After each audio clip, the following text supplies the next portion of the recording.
Namun demikian, rupa-rupanya pemerintah tidak menjalankan amanat Mahkamah Konstitusi dengan konsisten dan konsekuen.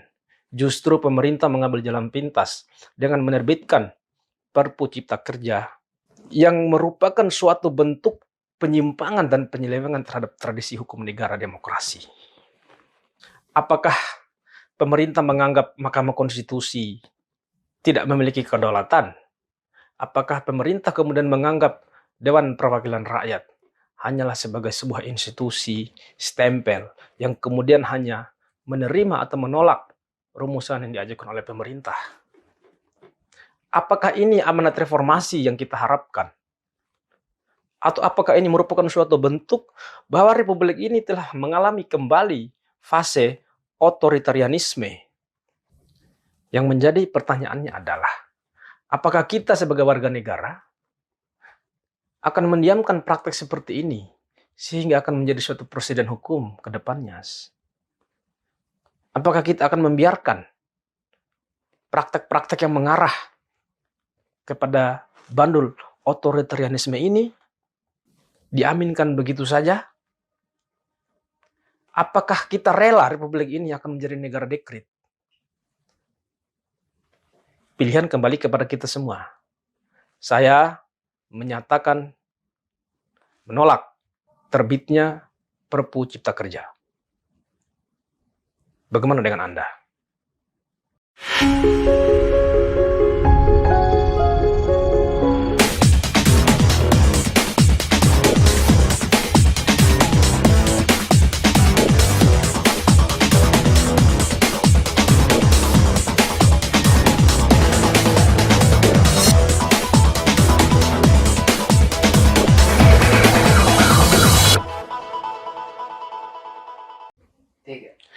Bismillahirrahmanirrahim. Assalamualaikum warahmatullahi wabarakatuh. Selamat sore teman-teman semua. Kembali lagi dalam program Podcast dalam konten Bicara Bincang Narasi. Teman-teman semua, di akhir tahun 2022, pada tanggal 30 Desember tahun 2022, pemerintah Presiden Jokowi menerbitkan peraturan pemerintah pengganti Undang-Undang Nomor 2 tahun 2022 tentang Cipta Kerja atau Perpu Cipta Kerja. Sepanjang tahun 2022, negara ini dipenuhi dengan beragam dinamika. Ada banyak kontroversi yang mengiringi perjalanan republik ini. Di awal tahun 2022, kita dikejutkan dengan kelangkaan dan tingginya harga minyak goreng. Naiknya harga barang kebutuhan pokok, dan itu menjadi satu tragedi kehidupan rakyat. Ketika kita sebagai negara yang merupakan salah satu eksportir terbesar kelapa sawit, justru mengalami kelangkaan dan tingginya harga minyak goreng. Ini sebuah anomali. Bagaimana tata kelola kebijakan pemerintah tidak mampu memakmurkan kehidupan rakyatnya. Menjelang akhir tahun 2022, pemerintah juga mengesahkan Undang-Undang tentang Peraturan Hukum Pidana atau yang kita kenal dengan KUHP. KUHP ini pemerintah mengklaim telah melewati suatu proses pembentukan legislasi yang partisipatif bermakna atau meaningful participation. Padahal sepanjang perjalanan pembentukan KUHP tersebut diwarnai dengan beragam kontroversi. Kita masih ingat, pada tahun 2019, rakyat berbondong-bondong turun ke jalan untuk memprotes, mengkritik bagaimana substansi dalam KUHP tersebut mengancam kehidupan demokrasi. Pemerintah dengan serta-merta dan tanpa mempedulikan bagaimana aspirasi rakyat kembali mencantumkan suatu klausula kolonialistik dalam hal ancaman terhadap harkat dan martabat presiden dan atau wakil presiden. Banyak pihak, baik domestik maupun luar negeri, yang menganggap klausula tersebut merupakan sebuah ancaman terhadap kehidupan, kebebasan sipil di Indonesia. Tetapi pemerintah tidak pernah menggubris itu. Yang jauh lebih memilukan adalah pada tanggal 30 Desember tahun 2022, ketika rakyat Indonesia sedang menikmati liburan akhir tahunnya, pemerintah tiba-tiba mengeluarkan Perpu Cipta Kerja. Mengapa Perpu Cipta Kerja ini menjadi sangat kontroversial? Karena ini merupakan suatu bentuk pengakalan, suatu bentuk kudeta konstitusional.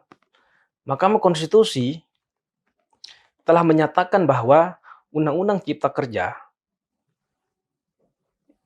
konstitusional bersyarat. Apa arti konstitusional bersyarat? Artinya, undang-undang itu masih memiliki inkonstitusionalitas dan akan dinyatakan konstitusional apabila beberapa pokok-pokok yang inkonstitusional tersebut diperbaiki oleh pemerintah.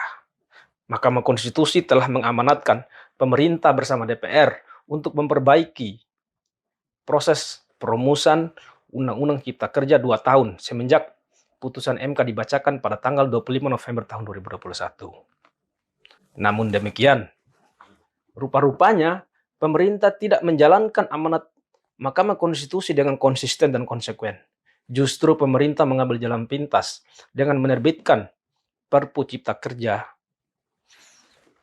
yang merupakan suatu bentuk penyimpangan dan penyelewengan terhadap tradisi hukum negara demokrasi. Apakah pemerintah menganggap Mahkamah Konstitusi tidak memiliki kedaulatan? Apakah pemerintah kemudian menganggap Dewan Perwakilan Rakyat hanyalah sebagai sebuah institusi stempel yang kemudian hanya menerima atau menolak rumusan yang diajukan oleh pemerintah? Apakah ini amanat reformasi yang kita harapkan? Atau apakah ini merupakan suatu bentuk bahwa Republik ini telah mengalami kembali fase otoritarianisme, ketika despotisme, minim partisipasi, lembaga eksekutif mengambil peranan yang sangat monopolistik dalam pembentukan kebijakan di Republik ini? Kita bisa membaca bagaimana praktik bernegara yang dipertontonkan dengan begitu vulgar oleh pemerintah melalui penerbitan Perpu Cipta Kerja ini. Bagi saya, ini bukan semata-mata soal bagaimana pembentukan legislasi. Namun ini menjadi suatu bentuk presiden bahwa ada sistem, ada cara, ada tradisi bernegara yang telah dikoyak-koyak oleh pemerintah. Tentu saja, apabila kemudian kita mendiamkan dan melazimkan ini akan keterusan. Dan kemudian kita akan menganggap praktik penerbitan Perpu tanpa sebuah alasan yang terukur dan legalistik menjadi suatu hal yang sangat biasa. Apakah ke depan kita akan rela Republik ini akan dikelola dengan penerbitan Perpu semata? Apakah kemudian kita akan rela negara ini akan menjadi negara dekret ketika pemerintah dengan alasan adanya kedaruratan atau hal ihwal kegentingan memaksa kemudian menerbitkan suatu bentuk legislasi yang tidak mengindahkan bagaimana kemudian berfungsinya lembaga-lembaga kekuasaan negara? Apakah demokrasi seperti ini yang kita inginkan? Kalau saya menyatakan menolak bagaimana cara dan praktik bernegara yang tengah dilaksanakan oleh pemerintah hari ini.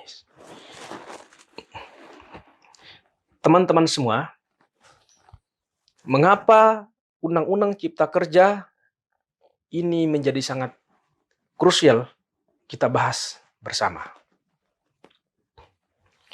Undang-Undang Cipta Kerja atau yang kita kenal juga dengan Omnibus Law atau Undang-Undang Sapu Jagat itu merupakan suatu bentuk legislasi baru yang baru dikenal semenjak Presiden Jokowi menyampaikan dalam pidato Presiden pada tanggal 20 Oktober tahun 2019. Semenjak itulah kita mengenal istilah Omnibus Law yang kemudian dalam proses pengajuannya ke DPR, undang-undang ini dinamakan sebagai Undang-Undang Cipta Kerja. Dalam sejarah perumusan dan pembahasannya, Undang-Undang Cipta Kerja memang telah diwarnai dengan beragam kontroversi. Ada banyak dinamika yang mengiringi perjalanan undang-undang ini. Kita masih ingat, rakyat Indonesia menyatakan menolak, buruh, mahasiswa, masyarakat umum menyatakan bahwa Undang-Undang Cipta Kerja tidak pro terhadap kepentingan rakyat banyak. Undang-undang ini adalah suatu bentuk eksklusivitas pemerintah kepada kelompok-kelompok tertentu yang tidak ditujukan untuk kemakmuran seluruh rakyat Indonesia. Dari semenjak perumusannya sampai kepada pengesahannya, sampai kemudian kelompok masyarakat sipil mengajukan judicial review Undang-Undang Cipta Kerja ke Mahkamah Konstitusi, dan kemudian Mahkamah Konstitusi menyatakan ini konstitusional bersyarat, memang Undang-Undang Cipta Kerja sudah bermasalah. Oleh karena itu, Mahkamah Konstitusi memberikan kewajiban kepada pemerintah bersama DPR untuk memperbaiki persoalan dan permasalahan itu.